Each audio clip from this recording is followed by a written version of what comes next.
Salam. Pada hari ini kita ketemu kembali dalam pelajaran kimia, terkhusus anak-anakku di kelas 10, di mana minggu lalu kita sudah perkenalan materi-materi yang kita akan pelajari pada semester ganjil ini, tahun pelajaran 2020-2021. Dengan Bapak ada perkenalkan diri, sehingga ke depan apa yang kita dapati, terutama mata pelajaran kimia, anak-anakku bisa menanyakan hal-hal mengenai materi-materi kimia, terkhusus di dalam kelas 10 MIA dan pada mata-mata pelajaran dalam semester ganjil ini. Minggu lalu kita sudah melihat materi-materi atau pokok-pokok bahasan yang ada pada semester ganjil. Olehnya itu pada kesempatan ini kita belajar apa-apa saja yang terdapat di dalam bab 1 itu mengenai hakikat dan pelajaran-pelajaran kimia yang ada di dalam bab 1. Sehingga pelajaran kimia bagi anak-anakku yang baru ini bisa dapat dimengerti, bisa dapat mengetahui apa inti dari mata pelajaran kimia.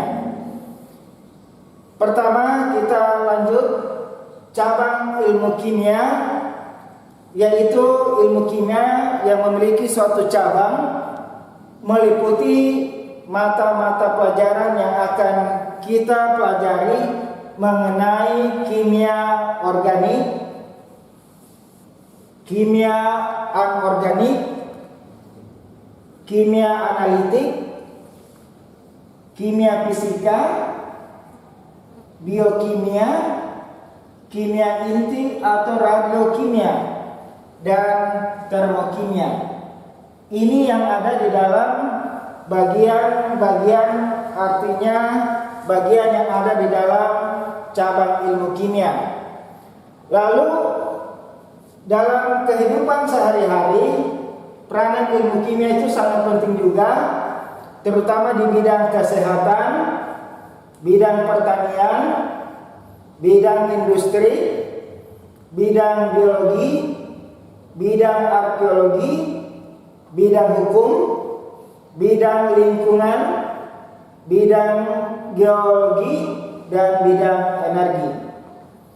Materi-materi yang ada di dalam peranan ilmu kimia ini, ya ini dimohon anak-anakku di rumah lebih banyak dipelajari, membaca peranan-peranan ilmu kimia, khususnya dalam kehidupan sehari-hari, bisa dilihat dalam suatu teks yang ada di dalam bukunya.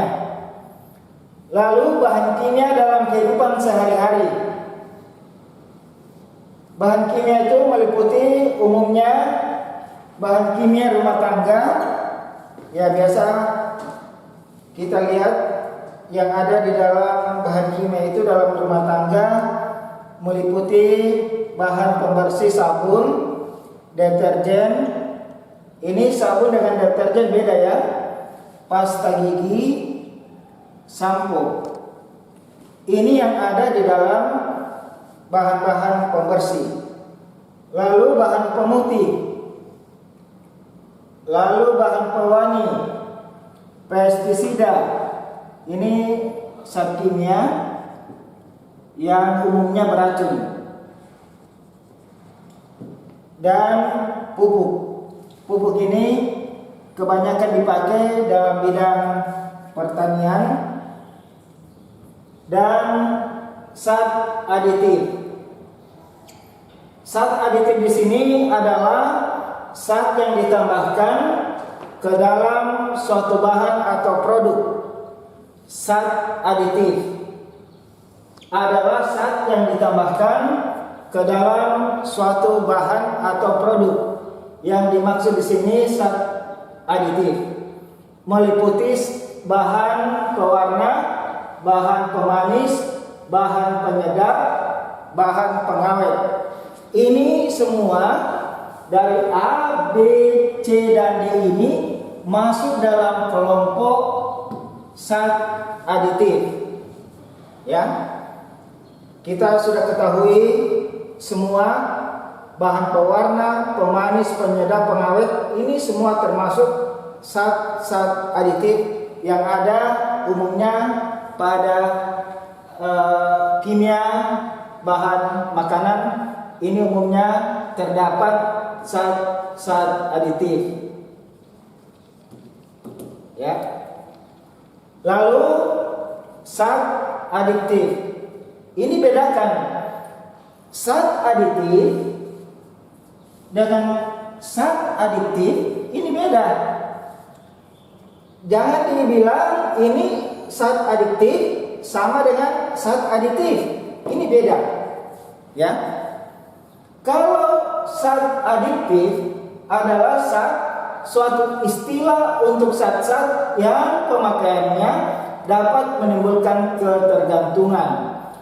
Maksudnya di sini ketergantungan adalah semua yang dipakai, yang biasa digunakan, yang keseringan, itu yang dimaksud dengan ketergantungan. Contoh yang umum biasa anak-anak kuliah ada alkohol, ada ganja, ada opium, dan contoh yang lain-lain yang terdapat di dalam zat adiktif ini. Ya. Jadi anak-anakku, apa yang ada di dalam zat adiktif dengan aditif ini ada beda. Ya. Ini bisa dilihat aditif dengan adiktif. Zat bahan pewarna saja, bahan pemanis, bahan penyedap, dan pengawet.